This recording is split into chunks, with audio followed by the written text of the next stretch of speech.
most common causes of liver cancers and what are their risk factors? Let me state that liver cancer is one of the most dreadful cancers in the human body. And how does surgery helps in managing those conditions? Surgery is the only curative treatment for pancreatic cancer. What are the common causes and risk factors of pancreatic cancer? Smoking, alcohol, obesity are some of the factors which lead to pancreatic cancer. Specifically, now we would like to know about the role of surgeries in managing those conditions. Surgery remains one of the most important curative treatment for liver cancer. What could be the most common causes of developing pancreatitis? Is a big problem in the community. It is caused by most commonly gallbladder stones, alcohol, triglyceride, high levels of triglycerides, high level of calcium. What is colonic diverticulitis and who are at the risk of developing it?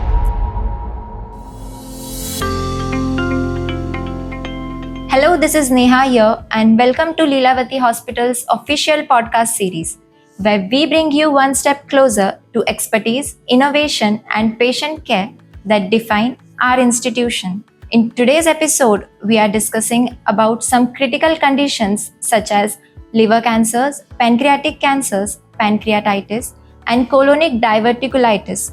To know more about such conditions, joining us, we have Dr. Dr. Kulkarni, a highly experienced specialist in gastrointestinal surgeries, including liver cancer surgeries and many more. For our listeners to know him more, I would request Sir to please give a brief introduction about himself and his area of expertise. Neha, thank you so much for having me on this podcast, and I thank Lilavati Hospital management, administration and the entire marketing team for having me on this podcast, which is discussing on some of the most important liver and pancreatic problems, including liver cancer, pancreatic cancer, pancreatitis, and a complex colonic problem like diverticulitis. I'm in practice now for last almost 35 years, and I have been performing complex liver, pancreatic and gastrointestinal surgeries, laparoscopically open in both ways. And I can say that I have fair experience in handling some of the complex GI problems and tackle them successfully. So we would now start with specifically one condition, that is liver cancer. For our audience, I would like to ask you, what are the most common causes of liver cancers and what are their risk factors which people should not ignore?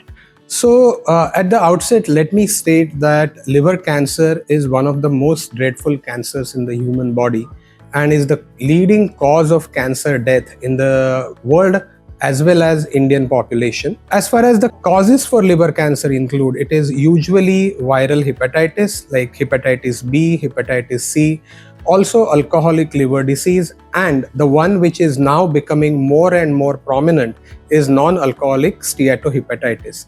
In short, fatty liver, which goes on to become cirrhosis, is rapidly becoming the most leading cause of liver cancer in a country like India, which has a huge proportion of metabolism associated liver disease and non-alcoholic steatohepatitis. So you have mentioned very correctly like your area of expertise in this, the causes and the risk factors. But specifically now we would like to know about the role of surgeries in managing those conditions. So surgery remains one of the most important curative treatment for liver cancer. Till few years back, a liver resection or removing the involved part of the liver was the only curative treatment for liver cancer. And one of the specialities of liver that it can regrow was one of the most important aspect of the liver surgery. Gradually, the surgical options have evolved, and options like radiofrequency ablation, percutaneous ethanol ablation have also become part of the treatment of liver cancer. Even liver transplantation has rapidly evolved as one of the most important treatment for liver cancer in selected patients. Those patients who are not candidates for liver surgery, then we have to choose certain other options wherein there is interventional radiology guided treatments. Yes, sir. I'm sure our viewers might always look for help at Lilavati hospitals as we have a specialized surgeon like you here. Moving ahead to pancreatic cancers, sir, it is often very unnoticed or it is not very common in huge population to know about pancreatic cancers. So, what are the common causes and risk factors of pancreatic cancers? Unfortunately, pancreatic cancer, there is no specific one cause which leads to pancreatic cancer, but it is smoking, alcohol, obesity are some of the factors which lead to pancreatic cancer. Pancreas being a very, very deep organ in the body and symptoms of its cancer being non-specific, it often remains undiagnosed for a long time. And there is quite low awareness about pancreatic cancer mortality in the population. That is also something that one needs to address. And how does surgery helps in managing those conditions? Surgery is the only curative treatment for pancreatic cancer. It is also most useful when the cancer is in the early stages of treatment. As the cancer advances and starts involving the nearby blood vessels, lymph nodes, and organs, then the rate of curative resection goes down, and these patients also require then chemotherapy along with surgical therapy. Patients who are very advanced, for them surgery is not the option for curing pancreatic cancer. Yes, sir, definitely. And pancreatitis is also something that we hear very often. So, what could be the most common causes of developing pancreatitis?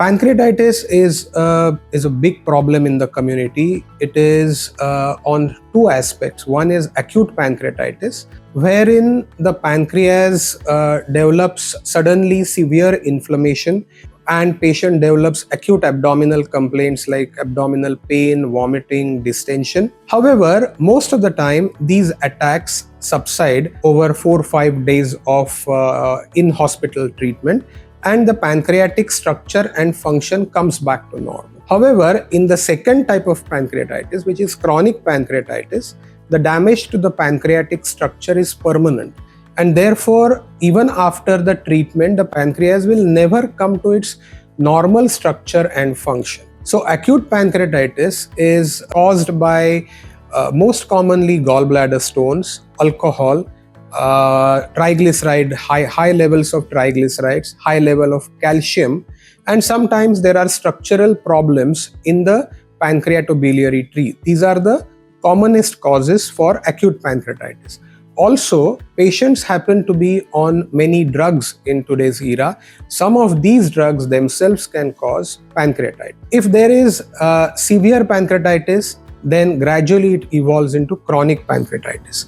But apart from that, alcohol itself can lead to chronic pancreatitis, and any of the causes which I mentioned previously for acute pancreatitis, they can themselves gradually lead to chronic pancreatitis. Yes, sir. Now we got to know the difference between acute and chronic pancreatitis. So, is it reversible or does it require a long-term management?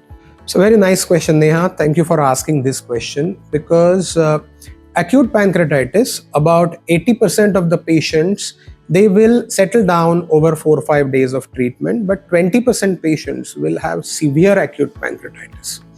Now, those severe acute pancreatitis patients, they do not settle down in 4 or 5 days. They may spend in hospital many weeks, sometimes it's up to 3 to 4 months. They require many different forms of treatment like endoscopic treatment, percutaneous interventional treatment, and sometimes surgical treatment, which is performed either laparoscopically or by an open surgery. Yes, sir. And in such cases, what is the role of surgeries to manage those conditions? So in severe acute pancreatitis, we have to remove that dead pancreas, which is sometimes extending to 60, 80 or even 100% of the pancreas. So this is something that needs to be removed because this form of pancreas gets infected and becomes life-threatening, and that has to be removed. So it can be done by doing a laparoscopic surgery or by an open surgery. Yes, sir, definitely. We got a clarity about pancreatitis, pancreatic cancers, and liver cancers. But there's some topic called as colonic diverticulitis, which most people are not aware about. What is colonic diverticulitis and who are at the risk of developing it? So now we are entering a disease which is very less understood in the community. Everyone knows that constipation is very rampant in the community. People often suffer from constipation. They take sometimes allopathic medications, they take sometimes Ayurvedic medications for their constipation, but most of them keep suffering silently. Then grape-like outpouchings develop on the wall of the large intestine. They are called diverticula. These diverticula often remain completely asymptomatic, that is, the patient will not have any symptom apart from constipation. However, sometimes these grape-like outpouchings, they rupture and then they cause a lot of abdominal pain, infection, inflammation in the abdomen. Sometimes they cause life-threatening sepsis in the abdomen. Sometimes these diverticula, they can bleed, they can cause narrowing of the intestine, and sometimes in 5% of patients, it can even lead to colonic cancer. So these are the problems patients suffer from colonic diverticula. Apart from the symptomatic diverticula, there are sometimes patients have non-specific symptoms, which are just intermittent abdominal pain, bloating, constipation, dull pain in the lower abdomen, and many practitioners will not attribute them appropriately for diverticular problem.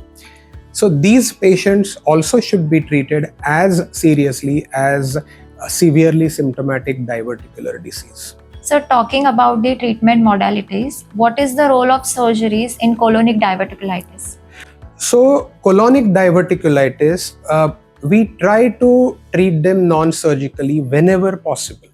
However, we still keep getting intermittently patients who have developed complications, who are suffering from recurrent symptoms, who are suffering from bleeding, and these are the patients who will need surgery, which now is performed laparoscopically, and I fairly regularly perform colonic diverticular surgery laparoscopically, wherein a small involved segment of the large intestine is removed and then the colon is again joined together. Thank you so much, sir, for joining us today here. That was truly informative, and we are very glad to have you here. Thank you for sharing your insightful thoughts. Thank you so much, Neha, for having me, and thank you, Lilavati Hospital and Research Center, for giving me this opportunity on this podcast. And for our viewers, thank you for joining us. We'll be back with more such informative sessions here at Lilavati Hospital.